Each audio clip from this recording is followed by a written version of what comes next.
My name is Thomas. I wanted to talk to you today about your Beijing relocation management training. It's important that you know the region that you're staying in. Beijing's inner city, where the business district resides, is in a flat valley surrounded by mountains on the north and west side.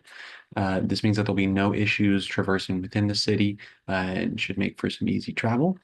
Uh, Although it's located next to a sea, the climate is not considered maritime, but a monsoon climate with an average yearly temperature of 53 degrees Fahrenheit, peaking at a high of around 79 degrees Fahrenheit in July and a low of around 24 degrees Fahrenheit in January. When you're dressing for business in the Chinese culture, it's important that you are wearing non-revealing clothing like suits. Any clothing that's too revealing or any overly flashy accessories like watches, rings, bracelets, and necklaces can be seen as offensive within the culture and should be avoided. You should stick to your neutral business colors like gray, blue, brown, and black. You are going to be residing in a high context culture, which means there's going to be a lot of nonverbal and indirect communication. You are expected to actively listen using your ears, mind, eyes, heart, and attention in every single conversation. The indirect communication means that there's going to be a number of hints, suggestions, and metaphorical language used that's going to point towards a direction or a specific purpose. And this is due to the concept of Mianzi. Mianzi is also known as face culture and is deeply rooted in Chinese culture, refers to the concept of saving, gaining, or losing face, and is not directly but closely tied with one's character dignity. You will be speaking Mandarin Chinese. It's the national language of China. There are a number of dialects even within the city, and it's important that you understand the differences in these dialects for the sake of communication. There are three major religions that are practiced within Beijing. It's going to be Taoism, Confucianism, and Buddhism.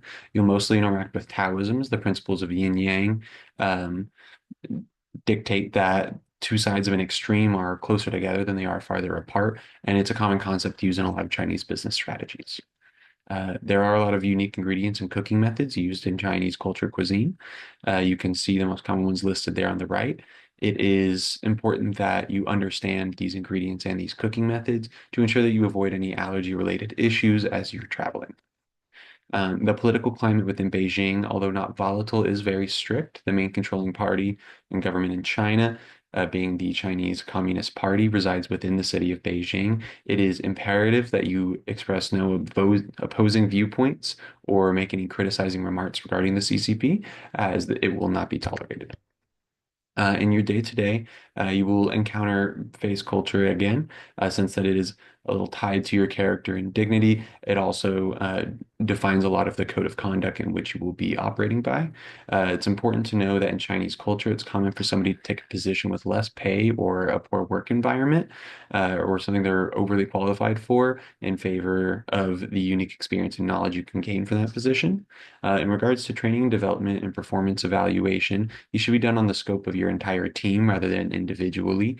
It's good at time when interacting with these concepts to think as your team is a single entity that you are regarding. We're going to go over a couple of case studies and practical scenarios that you may encounter commonly in your time in Beijing. Let's say you have two employees who get into an altercation. In the West, we would typically have those two employees talk to each other and share their opposing views until they come to a mutual understanding. However, in Chinese culture, you're expected to provide privacy and secrecy regarding these issues. So you should handle each employee individually behind closed doors. And it's important not to try and promote a gossip culture, so you shouldn't really speak with anybody about these incidents unless it's absolutely necessary. Another common scenario that we encounter is taking your team out to a work dinner. It's very common in Chinese culture to go out to dinner to celebrate a milestone or achievement with your work team. It's good to note that these events are considered to be very casual, where there's a lot of encouraged small talk and frequent drinking.